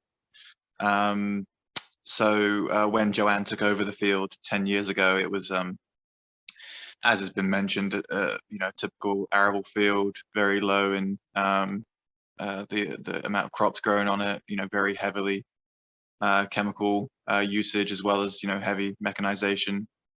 So she was starting from very much a low point of fertility and biodiversity, which is quite quickly recovered in the last decade, simply by not doing the deleterious things that's made a big difference. But we've essentially managed the farm along organic principles, although we're not certified. We just use a small walk behind tractor rather than any large machinery. Most things are done by hand. Joanne herself planted a large, the field is 12 acres, but around 8 of those acres is in trees, fruit trees, as well as other trees, nitrogen fixing trees. We now only rent 4 acres of the field, but those 8 acres are a real part of the farm, and they only bring more benefits each year in terms of biodiversity and windbreaks, as we're on quite an exposed site. So as I said, the quality of the biodiversity as well as the soil was improved massively.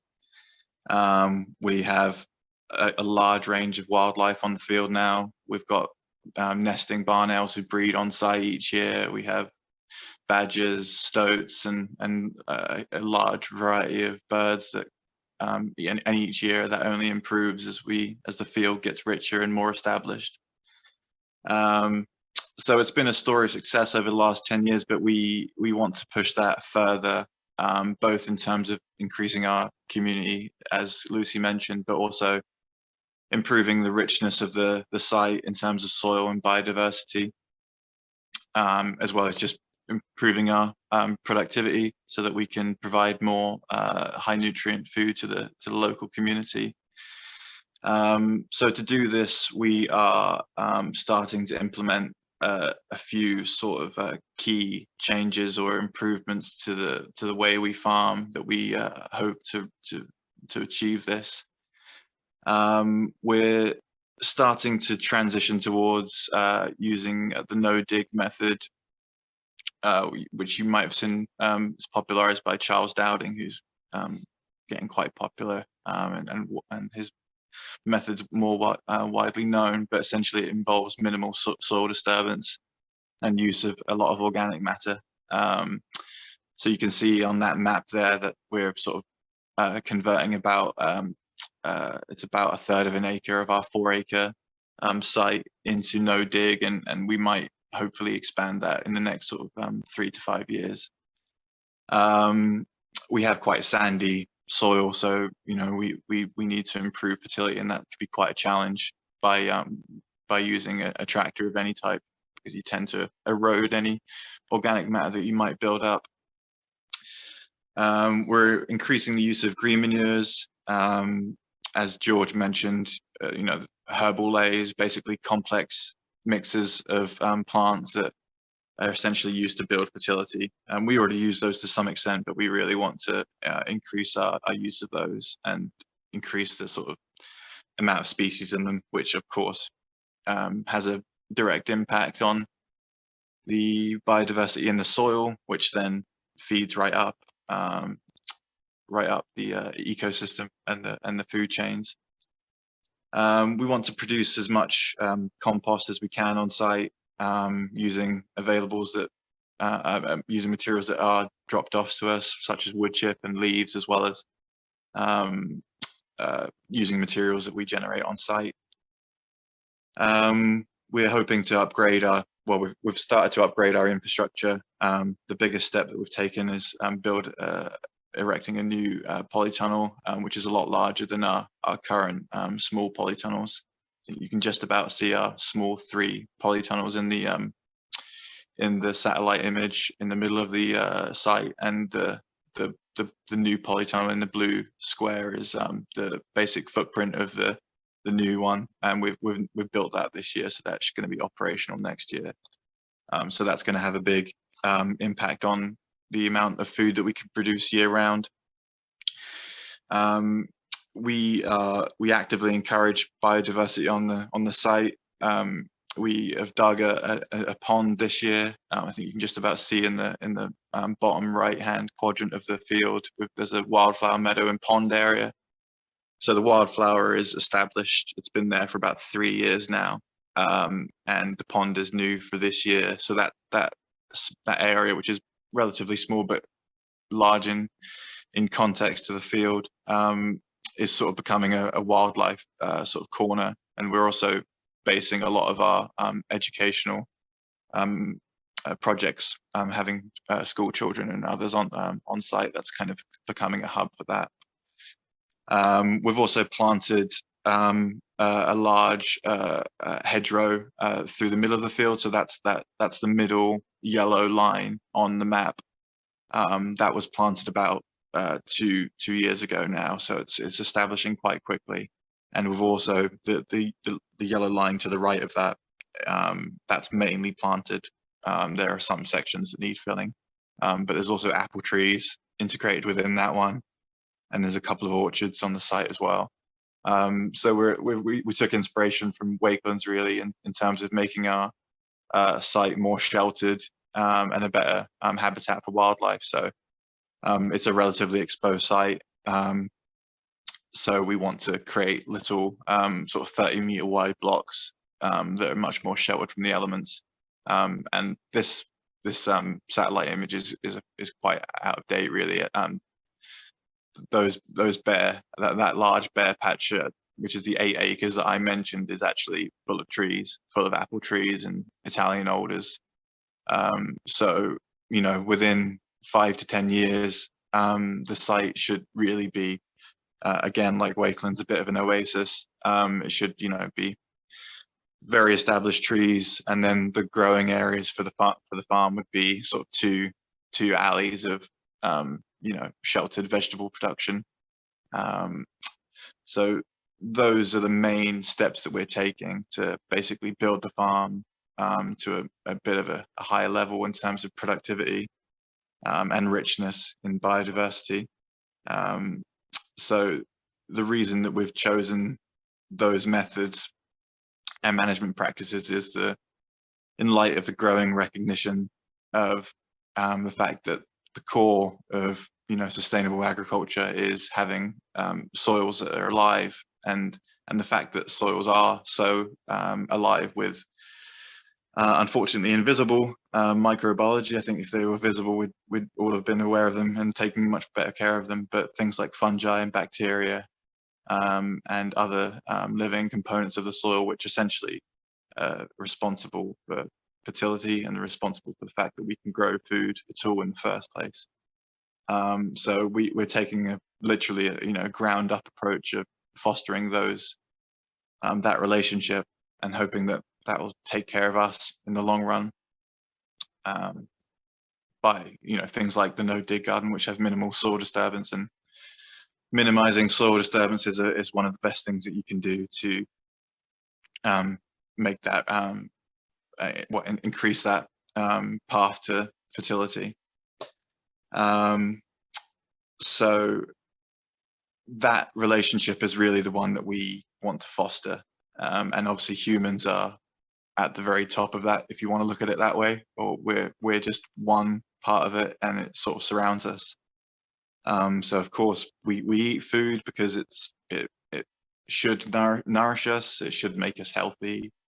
We're on the land because I think we're probably meant to be outside, but we need to look after the soil so that it looks after us, and then in turn it can nourish things which give habitat for birds and all the great things that we want on our fields. So that's really my sort of core perspective as a grower, is to make relatively small interventions, but essentially to help nature help us and help itself, and regenerate itself. So, taking a field that was essentially just growing wheat to a field that's growing basically a complete diet for local community, and we hope to go from strength to strength. We're one of, as it's been said, we're one of the longest growing CSAs, one of the founder members of the CSA network, and all the signs point to the fact that we should be able to continue and hopefully expand, because at the end of the day we want to feed as many people in the region as possible, and we think that these steps are probably key. So we're just really excited for the future of the farm. Fantastic. Thank you so much, Ryan and Lucy. Thank you. And if anybody's interested in joining that scheme, please look into it. Our last speaker today is Anna Beams from Suffolk FWAG, an independent advisory body and service provisioning organisation specialising in ecology-based agriculture, supporting farmers and landowners in the transition towards UK agricultural and environmental reform over the next 7 years, a new vision for UK farming futures. Anna currently leads Suffolk FWAG as Chief Executive Officer, strategically influencing the role of environmental farming with a primary focus on natural capital at the heart of agricultural production.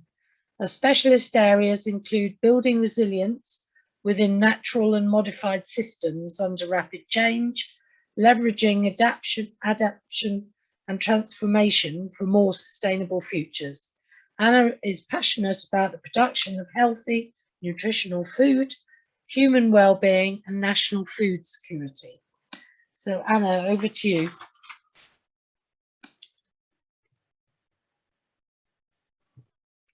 Thank you, Jane. Wow, all I can say is my presentation is not going to be so visual. It has been amazing watching these case studies today, how you're all basically problem solving. That's what I see most of all, problem solving. And that is exciting and meaningful when you see the harnessing of nature's value in farming and producing exceptional food within biodiversity rich environments. Some of these farms that you've shown us are truly multi-dimensional and multifaceted. Farming is not a one-dimensional practice, and I think the case studies today have shown that, particularly in agroforestry at multiple levels. So I'm going to try and provide a context. It's come at the end, but a context for this new approach, which we've seen today comes from so many different examples. And I'm going to highlight perhaps some of the problems and the challenges that we may face within the industry to come. I hope this will be of interest to everyone. We may not all be farmers, but we are all consumers. So if nothing else, we've all got an interest in health, food, and nature. So I'm going to race through 70 years of agricultural history, because I think it's important to understand how we actually got here. And 70 is not long. It's the average age of a farmer today. If we go back to 1962, when the Common Agricultural Policy was introduced, CAP, this is the earliest European policy to increase production.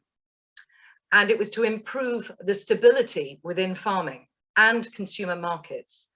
So it's no surprise that the closure of CAP has therefore brought immense instability and change. At the same time, around 1962, there was a gentleman by the name of Norman Borlaug, which some of you may or may not know. He was a US biologist and agronomist, and he basically received the Nobel Peace Prize for feeding the world. He basically founded the 4 pillars to conventional farming today.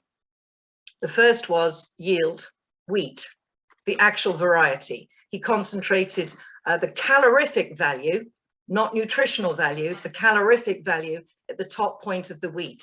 So that was his number 1 goal, wheat, yield. The second was to introduce a system to support this wheat, and that was irrigation. The third was fertilization, and the final one was pest control. So in short, he was providing a food that he had eliminated all threats to its failure. So he created what we might term turbocharged farming that we see today. And he accelerated the track to production. And he saved millions from starvation, particularly around Asia and Africa. This long 70-year history of Great Britain was stable, secure. It was known. We knew what to do. However, this switch was never turned off. And this has led to the food mountains that we saw in the 80s, where Bob Geldof did all the concerts to try and feed the other side of the world. And it has also led to the catastrophic decline in biodiversity and the environment today. So there's a 40% loss in species in the UK since 1970, and a 65% decline in nearly all our ecosystems around the world. The natural systems on which we depend are under severe threat, and therefore so is our well-being. However, I believe personally that the same 4 pillars could actually be the answer to the solution. So the problem becomes a solution. It is a radical idea, but one I'll touch on a little bit later.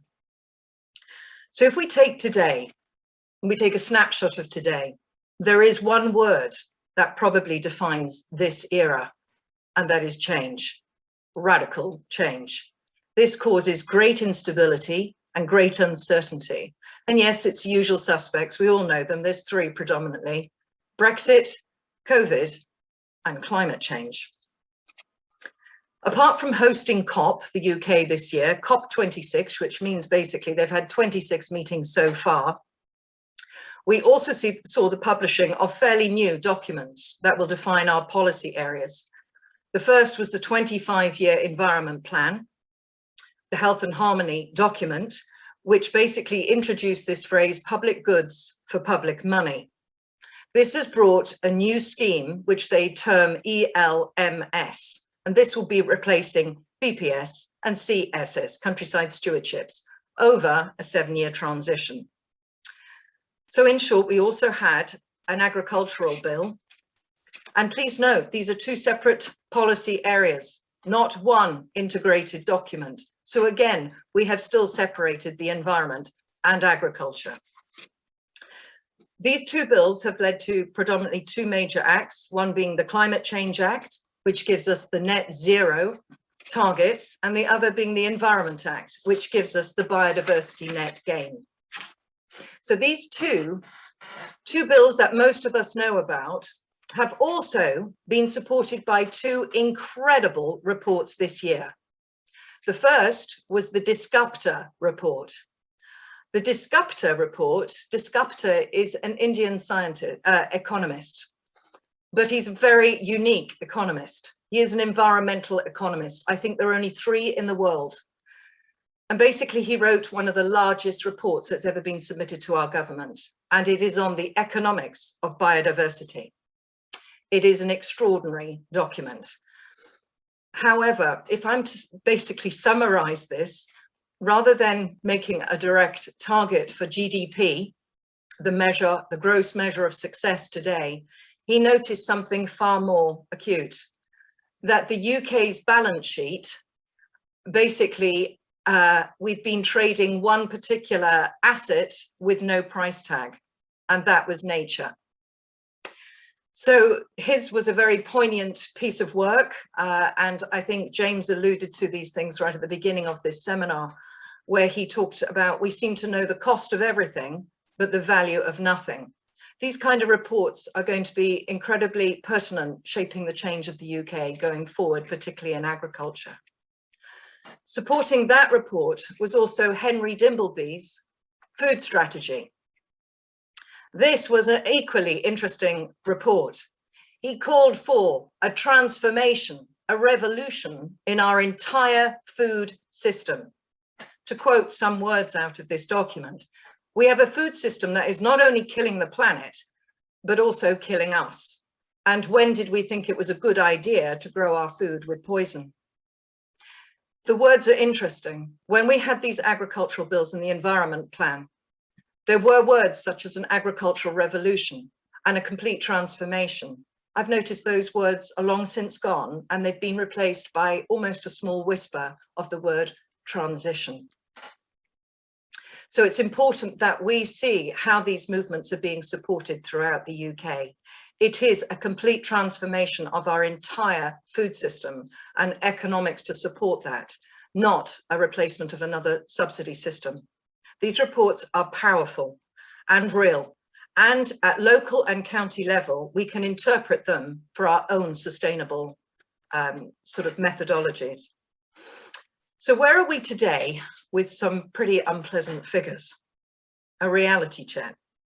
We've got 192,000 farms in the UK, and there is also a rise in the mega farms, a quarter since 2011. Agriculture brings in £8 billion to the UK economy, but the government gives us £3 billion in subsidy, and 2.5 billion is spent on nitrogen damage. So you can see by those figures alone it's not looking an incredibly healthy sector. So in seminars such as this, the big question is, what is the direction of travel and what are the right tools for the job? I looked actually up the word regenerative. And actually the definition is very interesting. Regenerative means to grow from a point of destruction. And I think that is the most interesting revelation. We are not growing as we were 100, 200 years ago. We are growing from a point of destruction. So the methodologies are very different, and so are the targets. You put that together with farming to grow food and fiber, and we have to grow food and fiber from a point of destruction. So clearly the baseline has changed significantly over the last 100 years. I think it's important not to define farming or a regime or a prescription, but more so the direction of travel, which is not so absolute. The focus or the target is soil. It is our #1 natural capital asset. As Roosevelt said, a nation that destroys its soils destroys itself. I'm sure this is a nod to the prairie dust bowls and the desertification from the 1920s. So the goal is sustainability and efficiency. All the modus operandi we have perhaps touched on today, such as naturalness, regeneration, conservation, organic, rewilding, harmony farming, have one common denominator. They all work with natural systems. Natural systems have the ability to self-organize and self-regulate. It is inherent in nature's code. In science, we have a very specific word for this, self-organizing systems, and it is called panarchy. Panarchy as a visual is the figure of 8 on its side, and every system moves through this figure of 8, everything, and you can scale it up and scale it down. And it's important to understand where nature is within this figure of 8. And it's important not to strip out the complexity and components that allow her to self-regulate and self-organize. What we have done is simplify our systems. We've created monocultures and mono-regimes. So the whole thing is in as much as possible, as much diversity as possible, and the more that the actual system stabilizes. These natural systems, when you hear the word, we need to build resilience. The wonderful thing about these systems, which we see more in wilderness, which is why we tried to bring that into these environments, is that they have the ability to bounce back from disturbance. You can hit them with fire, with wind, with all sorts of things, and they come back. They actually remember what they were and they reconfigure. The problem is today we have hit them hard with anthropogenic change, pollution, habitat fragmentation, habitat loss, and alien species, and they are losing their integrity and ability to bounce back. And so we lose out. We lose the order that nature currently gives us for free. So essentially, much of our farming methods mimic biomimicry, mimic these natural systems, and we need to work with her in that respect. So what is the gold standard of aspiration? A universal language for measuring sustainability. There is one, it's still in development, and it's called the Global Farm Metric. And the Sustainable Food Trust have been developing this for 6 years. It is superb. It has 11 metrics for measuring sustainability. And within the whole metric system that they are developing, he also acknowledges true cost accounting. In short, a transformation of our entire food system. Patrick Holden is actually pushing for this to be accepted around the world as a universal gold standard for sustainable agriculture.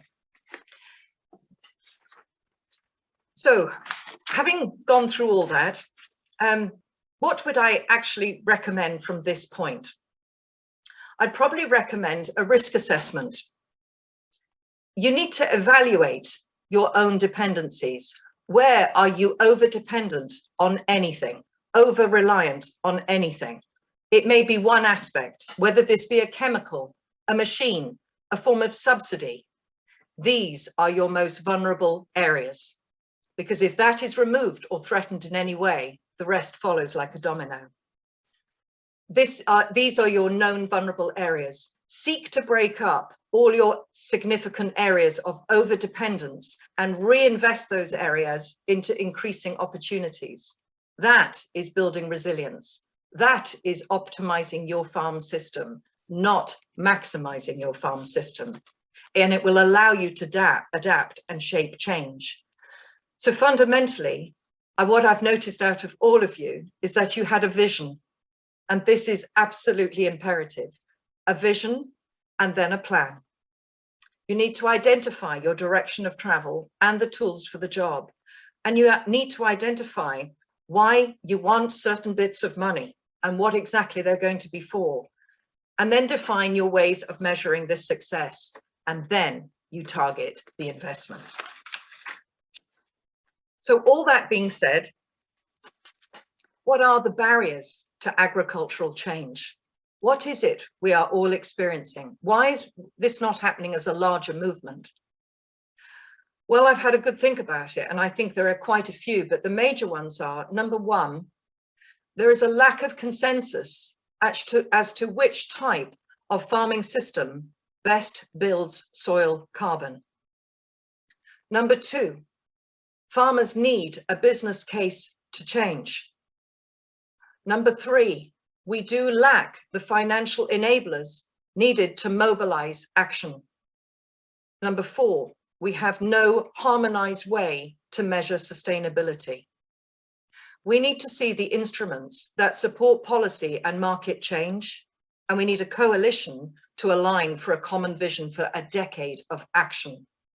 Farmers are facing some of the biggest battles of a lifetime with extreme growing season change. I certainly believe that farmers are a major part of the solution, and this is reflected in the major book and world project now titled Drawdown, derived from COP in Paris.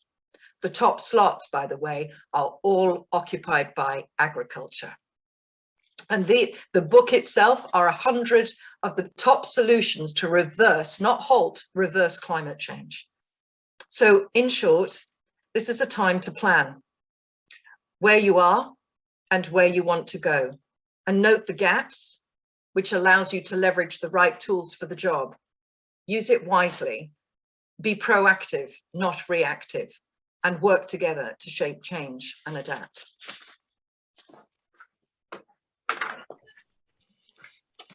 Thank you very much, Anna. That's lots to think about as well. Well, we've had quite an afternoon. I'm just thinking what's the best thing to do here, because we've got about 15 minutes, Daniel. We have about 15 minutes, so Yeah. If you want to open it up to questions then, Jane, would Yes. that work? Yeah, we from your could do, or else we could go through some questions in the chat. Or shall we answer those? Let's do questions from the floor then. Yeah. So has anybody got a question? I've got to get the full screen now.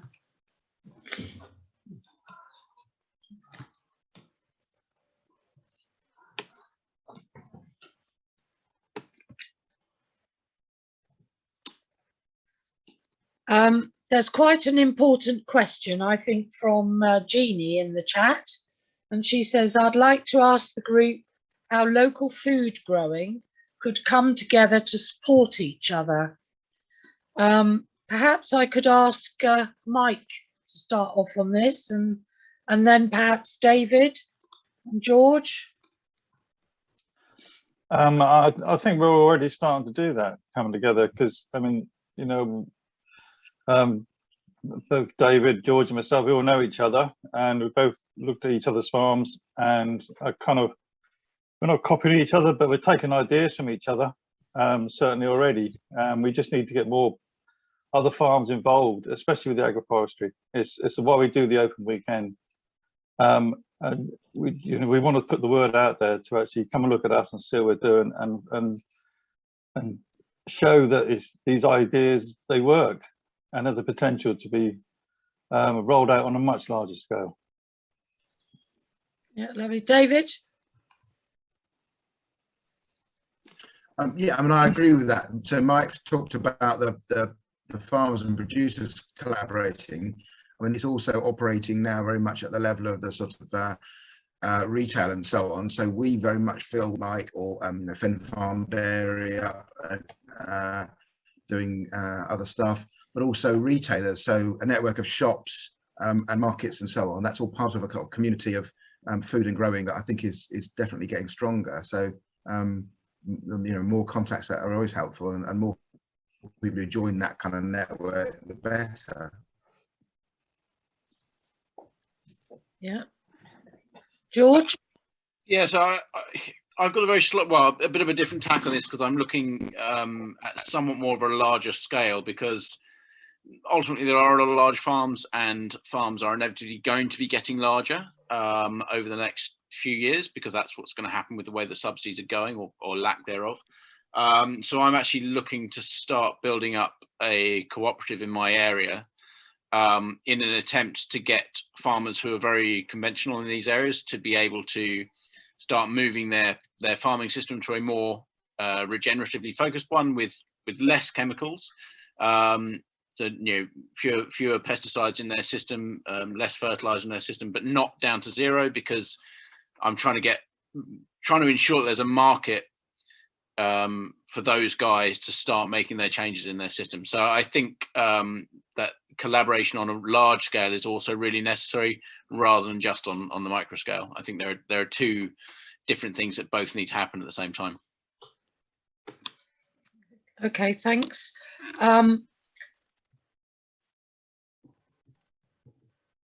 Councillor Burrows has put, could a sustainable farming cooperative work, and could it be incentivised by the government? Anna, have you got any comment on that? Actually, I just leant forward in great interest. And yes, I think, what I think of is how we can facilitate that. I think these are imperative. They're sort of ground up developments, and sustainable farming cooperative, it basically is, it reflects modernity. That cooperatives are always in place in farming, but there are none sustainable with that sort of in mind. So it's something I am absolutely willing to look into, and whether Suffolk FWAG facilitates or enacts part of this. I think, perhaps have a chat with Daniel, see if we can leverage some money from somewhere. Yes, yeah. And Lucy at Oak Tree. We're really echoing what other people have been saying. I think it's about networking, it's about showcasing, it's about coming together. The CSA network, Community Supported Agriculture Network, are doing great work. Daniel's got the website for them, but they've seen an exponential growth in the setup of CSAs in the last year or two, well, really just the last year. COVID was a massive push. I mean, in terms of what the Oak Tree are doing, we are going to be mentoring another startup CSA in Suffolk in the new year. So we've been sort of sharing ideas. We're going to be hosting a day get together of CSAs in East Anglia in March, again, bringing people together. So I think, networking, or, doing what you can in the area that you're in, and building local connections is got to be the way to go. Lovely.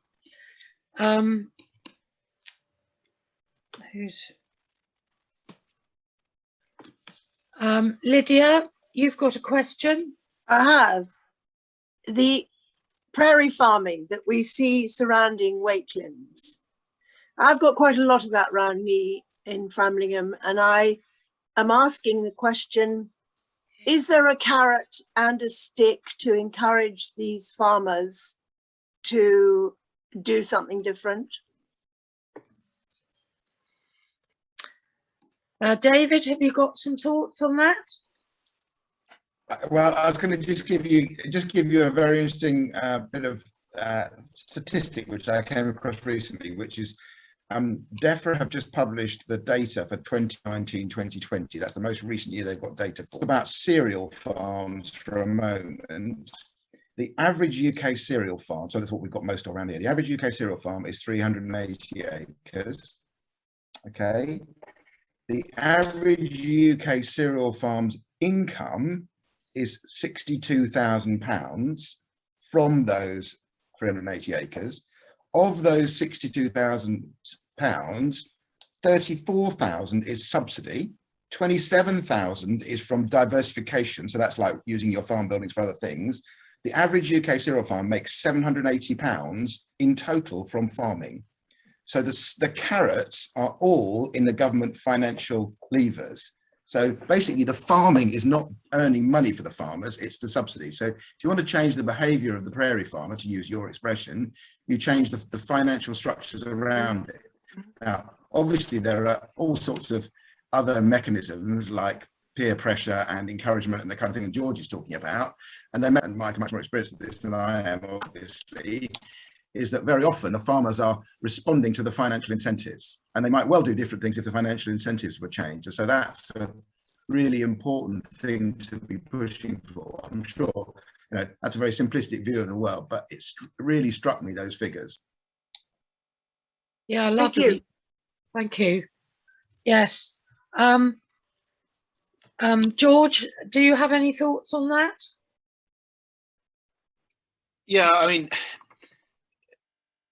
those figures are quite stark from David. I mean, it depends where you are in the country, obviously, because where I am, actually, most farms are more like 8 to 10,000 acres in size, and they are actually genuinely making money, because at that small size, it's very difficult to be making money from farming full stop without a huge amount of thought and diversification. Ultimately, for me, it's there is lots of benefit from adding trees into systems from a diversity standpoint, but there is also a lot of benefit from large-scale farming as well, and it's not to be necessarily frowned upon, which sometimes can appear the way. Instead, I think, and that's why I think we need to develop systems whereby farmers actually have a relationship to the end price of the food product that's generated. And this happens already in France. For some reason, we are really poor at cooperating in the UK with each other. And I think there just needs to be a model established as to what that cooperation could look like. And to actually, the point is that in order to incentivize people, as David said, it has to be financial, and it will be financial if a few of these examples exist. So that's precisely what I'm beginning work on at the moment. Not necessarily about getting people to introduce more trees or anything like that, but by trying to get people for a start to reduce their inputs on their farm and then look at more sustainable methods of farming on that ground. It's not about looking at examples of if you're not careful, people look at an example of how I farm or how Wakelands is or how Mike is, and they look very, very they look like they're impossible models to follow. So instead, you have to take those large farmers on a journey to get to a more sustainable form of farming, which actually, in some regards, our farms being so far down the line aren't necessarily very useful for, if that makes sense. Right. Okay. And also, I mean, if I can just add, that's the whole point of the Environment Bill. So this, as you termed it, I suppose, conventional farming, this is where it came from. The history, you see, was the production. So farmers were paid to produce. Now, what they've done, the new change is that you're no longer paid to produce. You are basically paid to deliver a public good, which is clean air, clean water, biodiversity, recreation. So this is a huge shift in the last 100 years in agricultural history. So these are the subsidies that everybody's referring to. So what they've done is change the direction, the target of the subsidy system. The problem is that nature is very complicated, and it's difficult to put a value on nature, which essentially we're trying to do that, which is why these schemes are still at test and trial stage. And it won't be for another 5 years or so before farmers are paid to do the right thing. So I think naturally, just like we saw a change in our landscape after the Second World War, when all our hedgerows were taken out and all our small woodlands and coppice and spinneys were removed because we wanted the maximum area for food production. And then we blanketed everything with chemicalization. We literally went to war with nature. So we're left with the legacy of that now. And but I think if we understand, which I tried to give everybody, a national view on food security and our environment as to where it's coming from the top.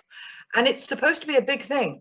This is the biggest thing in agriculture that's ever happened to us, to have an environment bill that shifts a subsidy system, which some term as an addiction, addicted to subsidy, which kind of makes you dysfunctional, but they've shifted the type of subsidy that they are getting.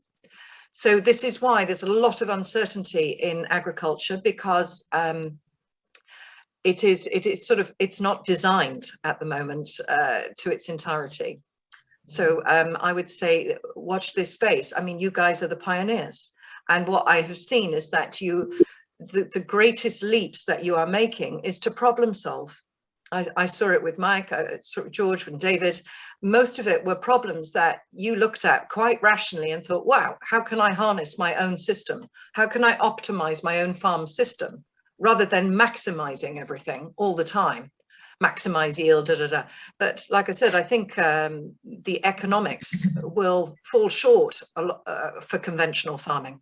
The sheer cost of inputs is going to be disproportionate to the outputs. So naturally, I think they will be forced to shift to a certain extent. So, yeah, thank you, Anna. Thank you very much. I think we're running out of time, unfortunately. So it always seems to be the way, and it's been absolutely fantastic afternoon. I've really thoroughly enjoyed it. I've got so much to think about myself personally, and I hope everybody else has found that really inspiring, and has similarly felt that they've got lots to think about. And I don't know whether we'll have a sequel. Somebody said, are we having a sequel? I don't know is the answer. But certainly if you want some more information, please get in touch with Daniel, and or you know, people who the speakers. Farming George has given us all his details, and Wakelins and so on, and so it just remains really for me to thank you all for coming, and thanks to all these speakers, absolutely fantastic, and well, just thank you. and thank you, Jane and Daniel and everybody else. You're welcome.